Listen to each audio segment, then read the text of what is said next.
Gregg Braden interview, take one. I was trained as a scientist. My background's in the hard sciences, physical sciences, the earth sciences.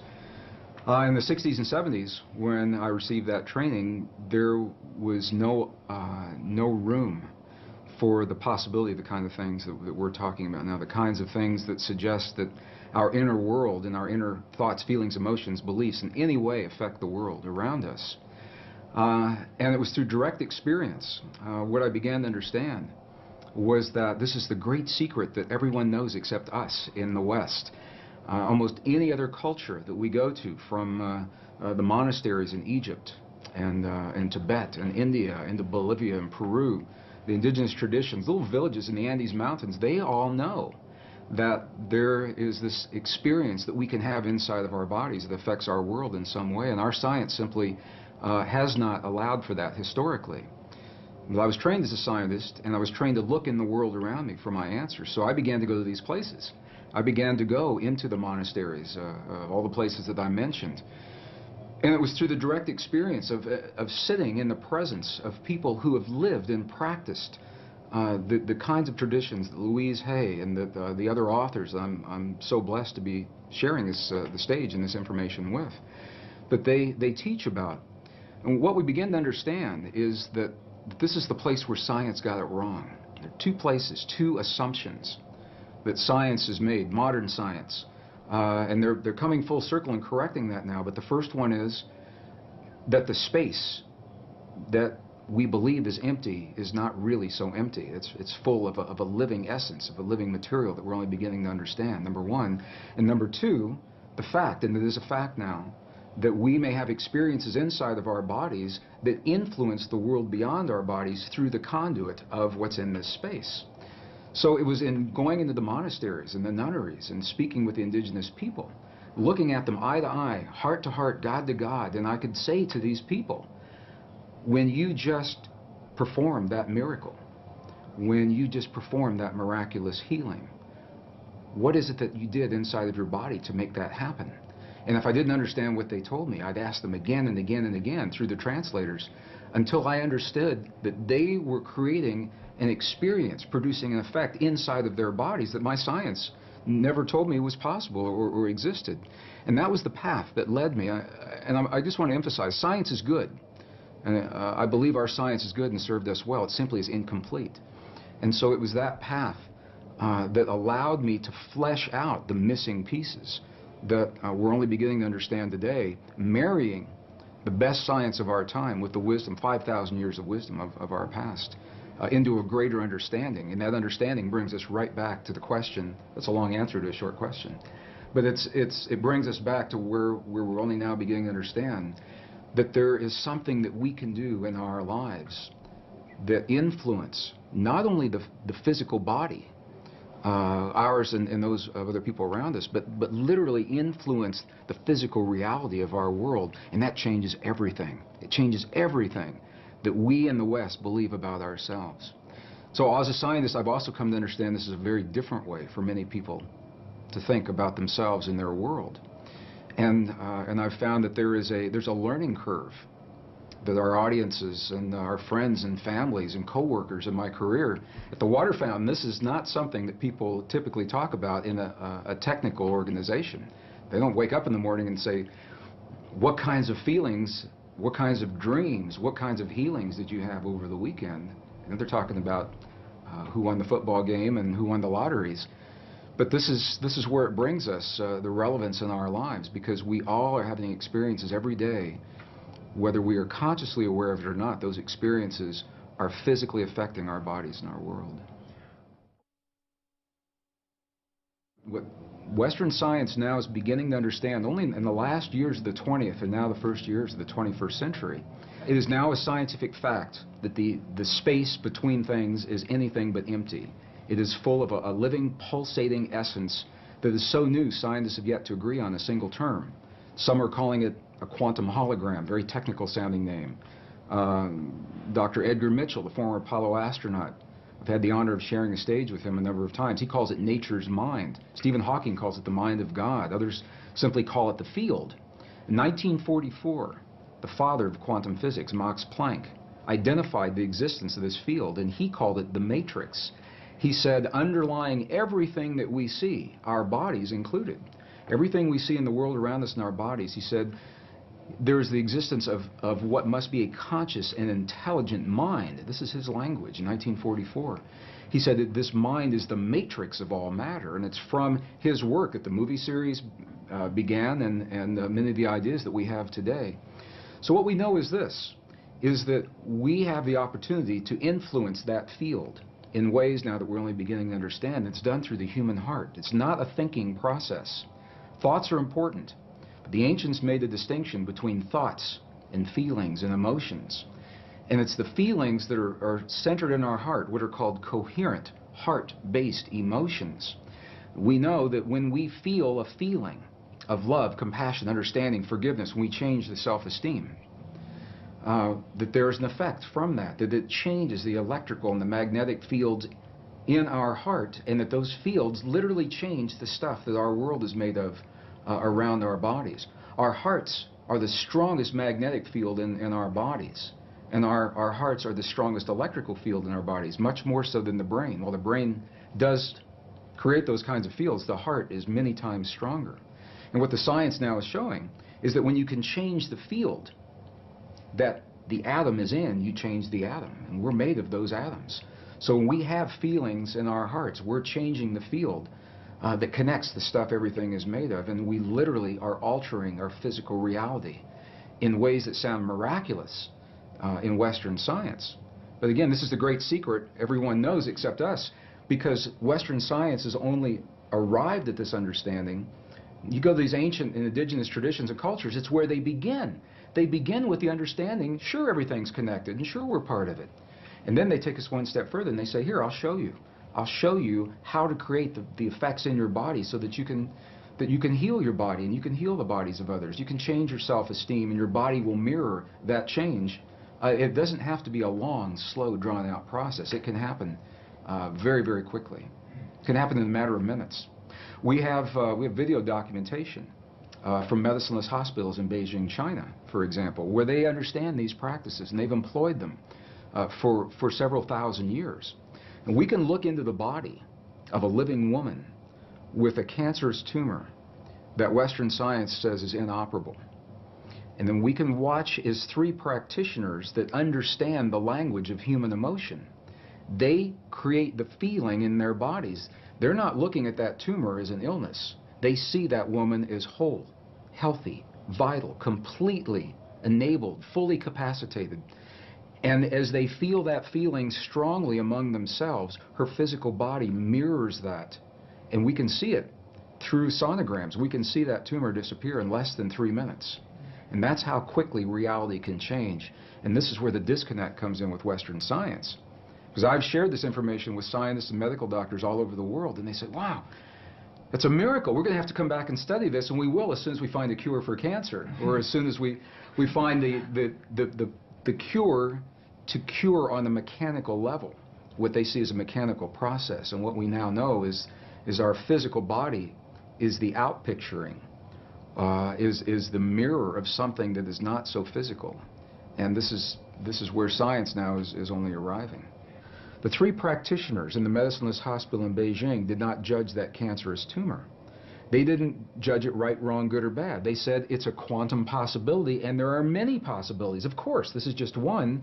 They said, now we're going to choose another one. But this is a subtle and very, very different way of looking at things, because they acknowledge what is and invite a new possibility rather than having a charge on what is there and feeling that somehow we have to manipulate or cut out, in the case of a tumor, or change, hammer the physical reality into submission. What they're doing is acknowledging that moment, that example, and they're changing it on the level of what we would call the quantum blueprint. They're feeling the feeling as if another possibility has occurred, and in doing so, allowing that possibility to replace the one that exists without judging the one that exists. I was an aerospace engineer in Denver, Colorado during the last years of the Cold War, the 1980s, and it was when the famous brown cloud was inundating Denver, and we couldn't all drive on the same days. We had to carpool on different days. And one day I went to an engineer friend's house to do my carpool for that week, and I got there a little early. And I'd never been to his house before, and I said, "Can I use your bathroom?" And I went in there, and he had little Post-it notes of affirmations all over the bathroom, and it said, "My perfect mate is manifesting for me now. My perfect mate is manifesting for me now." We got in his car, and he had little Post-it notes all over the dashboard and the rearview mirror. "My perfect mate is manifesting for me now." And of course, I knew what his office looked like, and it was the same way. He had them all over the walls in the CRT. I said, "Does this affirmation work for you?" He said, "Nah." He said, "It never does." And I said, "Why do you think that is?" And he said, well, look at me. Who'd want to be with somebody like me? I'm just an engineer. You know, he had a very low self-esteem about himself. And I began to think about the way that he was applying those affirmations, and other people have applied them very successfully. And what I found the difference was, for him, it was a thought process that never went beyond what was happening in his mind, in his own picturing, his own self-esteem. And the thought is important. The ancients are very clear about this in the Sanskrit text. They tell us that the thought, the image of the quantum possibility. So in other words, in the realm of all possibilities, everything already exists. My friend's perfect relationship and the worst one he'll ever have. The lightest of the light, the darkest of the dark. Our greatest healing and our greatest suffering, they're already there. And what they invite us to do in these ancient traditions is to reach into those possibilities with our mind. This is the power of the mind. And isolate, we lock in one of those possibilities. So now we have taken it and identified it. However, to bring it into this world, to breathe life into that possibility, is the power of human emotion. Our love for that possibility, or our fear of that possibility, either one will work. To bring that quantum possibility into the particle reality of our everyday lives. We don't have to know that. It sounds very technical. We just have a feeling. But this is the science of, appears to be the science of how these things are working. So this is why our self-esteem is so important. When we feel, when my engineer friend felt that, why would anybody want to be with me, is what he said to me. The affirmation for him was an empty affirmation. It was a thought that had no energy to invite it into this world. And an example of just the opposite of that is, I know of other people who have simply made a list of all of the attributes of a perfect partner in life, because this is what many people, I'm using as an example. It works in healing, it works in peace, but we're talking about relationships. They make a list of all those attributes, and then they come from the place that relationship is already happening. What is their life like? How is their life different now that perfect partner is there? How is their evening different? How do they spend their time differently? How do they feel when they wake up in the morning and share their lives with someone? And it's those feelings that they live throughout the day. It's not something you sit down and do for a minute and then you get up and walk away. Rather, it's something that we become. We live our lives as if these experiences have already happened, and in that way we invite them into our lives, and they happen frighteningly quickly for some people. It's amazing. I know people that haven't finished their list, and they go out for lunch or a cup of coffee while they're making the list, and the person that just brought them their lunch is the person that's on that list, and they fall in love and they're married 20 years later. I know people that's happened to. So it's about clarity. It's about specificity.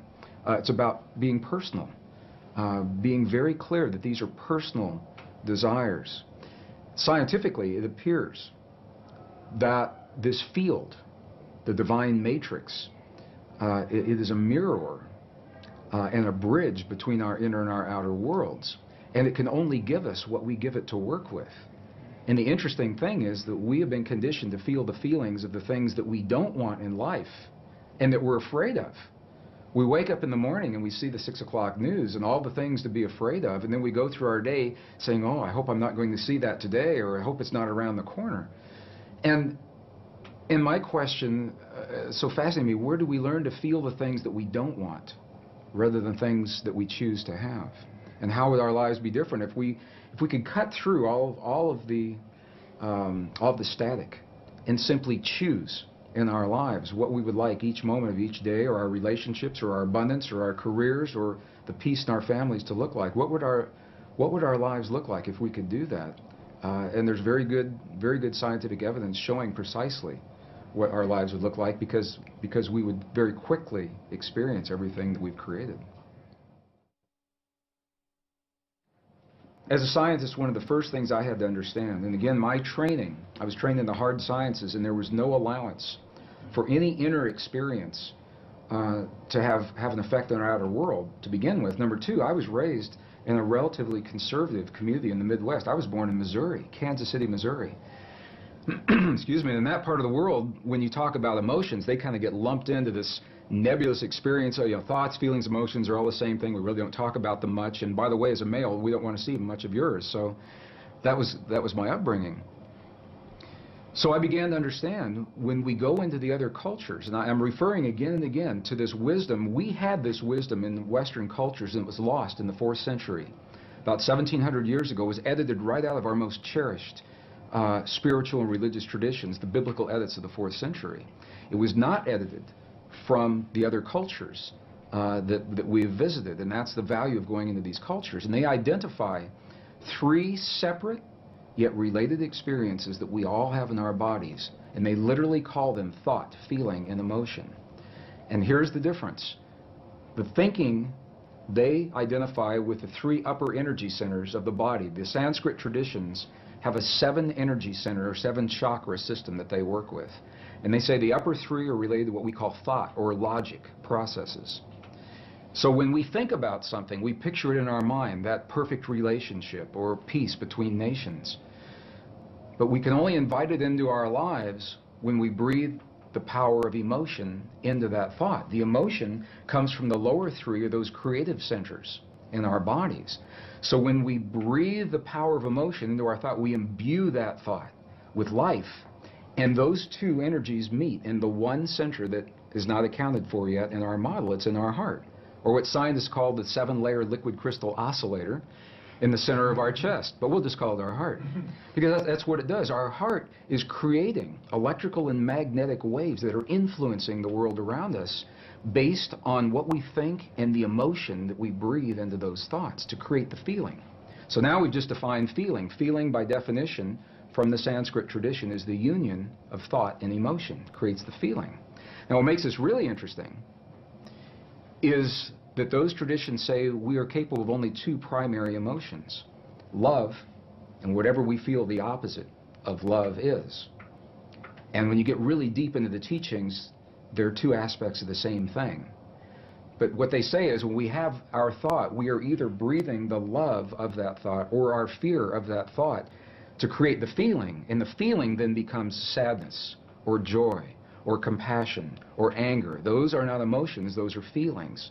Now for some people they say, well, you know, you're nitpicking.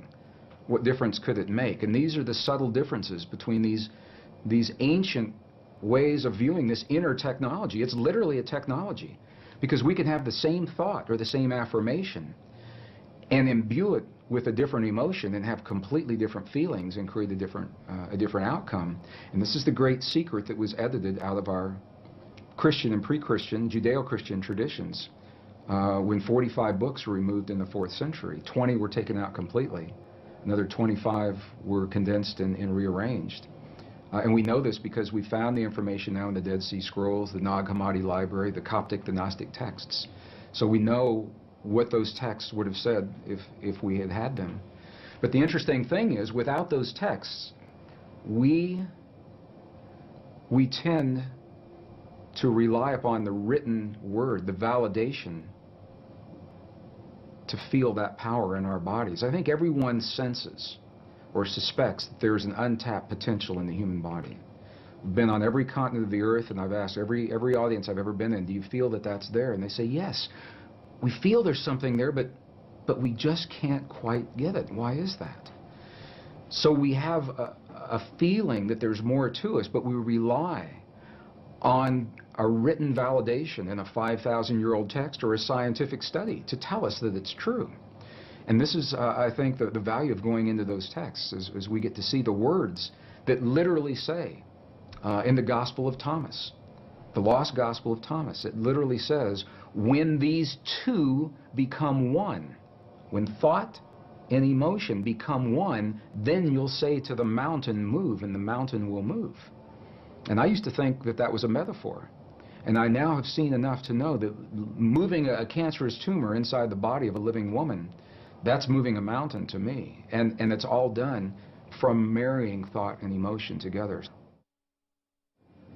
1998, I had my first journey into the highlands of central China and Tibet. And it was during that time we were given a personal audience with an abbot, who's an elderly leader of a particular sect in the monastery. And this abbot passed just a couple of years ago, so I'm glad that we spoke with him when we did. And it was this man, I asked the question that I asked every monk, every nun, I asked the shaman in Peru and Bolivia, but I had the clearest response from this man. And I asked him a question. I said, when we see your prayers on the outside, and we see you in the chanting hall for 12, 16, 18 hours a day, and we see the bells and the bowls and the mudras and the mantras and the gongs and the chimes and the incense, when we see your prayers on the outside, I said, what are you doing on the inside? And this was the man that looked at me. He said, you've never seen our prayers, because a prayer cannot be seen. He said, what you see are the things we do to create the feeling in our body, and the feeling is the prayer. And then he turned the question on me, and he said, how do you do this in your culture? Through a translator. And I began to think about this and realize that when we lost the words in our most cherished spiritual traditions that tell us that feeling is a language that speaks to our bodies in this world, when we lost the words that validated that, we began to think that the words themselves were the prayers, and if we say, or the affirmations, and if we say those words the right number of times, the right time of day or the right time of year, that we've said our prayer or our affirmation, and then if it doesn't work, we get frustrated and we say, well, my prayer didn't work, or my affirmation's not working for me, because we lost the link with feeling and emotion. When I was in the monasteries in Tibet, and the abbot had passed, a new abbot took his place, who was already in his mid-80s. He's the new young abbot. He's already in his mid-80s. And I asked him a question, and this was in 2005. We just went back. And I asked him a question, and I said, what is the force in your tradition, in your belief system? What is the force that connects the universe? What's the force that holds everything together? And through the translator, he answered me with one word. And I thought I heard it incorrectly. And I said, would you do that again? And he came back and he answered me with one word, and he said, compassion.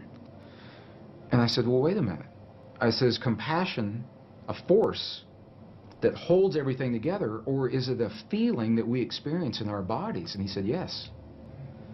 And that was very powerful for me to understand that, because it says that we have the ability to feel in our bodies the stuff that holds this universe together. And we're really not so different from those quantum particles in the stars beyond us, or in the tumor that's in front of us, in the suffering of our loved ones, or in the peace between the nations. It's all part of the same thing. The challenge is to make it more than an intellectual exercise. How do we know we're part of all that is? One of the ways that helped me come to that realization, there was an experiment that was done in 1997 in Geneva, Switzerland. Made world headlines. 3,500 reporters from the science journals were there. They documented this experiment, and it didn't make the cover of Time magazine or USA Today, although I think it should have.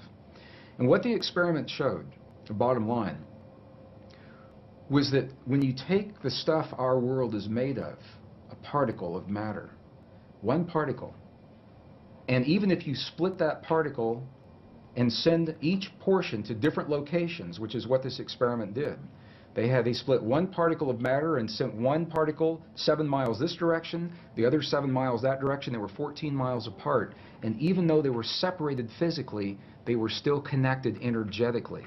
So that when one particle had an experience, they would disturb one particle, the other one acted like it was having the experience. Sometimes the other one would act like it was having the experience before the scientist even disturbed the first particle. And it's mind-boggling. He said, well, how can this be? But what this tells us is that once matter is physically joined, even when it becomes separate, the energy is still there that's connecting it. And this is why it's important to me, because if we go back far enough in time, all the particles of matter of this entire universe that are expanding were all meshed together in a single particle about the size of a green pea, is what scientists tell us today. It's what the computer models suggest. That if you could go into the universe today and take all the particles of matter and take out all the space in between and bring it together and compress it into a size of a single green pea, it means that you and me and every one of our listeners, we were all once part of that same particle that creates this whole universe today. And even though those particles are now separate and expanding, and the studies showed that they are, energetically we're all still linked. When we lost the information telling us we're a part of all that we see, we found ourselves on a very technological path without the wisdom of us being in the equation. So we thought that's the world out there and that we're separate from that world. Now what's happened is our technology has come so far that our very existence is threatened by the technology that we've developed, whether it's the wars or the viruses or the climate change. So I believe we've come full circle now. To survive our time in history, we've got to write ourselves back into the equation. Our prayers, our affirmations, our beliefs are a language. And when they're spoken through the language of the heart, they have a direct, powerful, and immediate impact on our bodies and the world around us. And it invites us to be very, very aware of what it is that we truly hold in our hearts as the truth of our world, because we live that in our lives, from the lightest of the light to the darkest of the dark, the greatest fears and the greatest joys. What we're beginning to understand is that human emotion and feeling and belief is literally a language. It's a nonverbal language that this field recognizes and understands. And the field works in what we call real time. It doesn't know about a few minutes from now. So if you say in your affirmation, 20 minutes from now, I'd like for my perfect mate to manifest for me now, it doesn't know about 20 minutes from now. It is a real-time application. And this is why the key, and this is what the ancients say, and this is what the monks and the nuns tell us real-time today.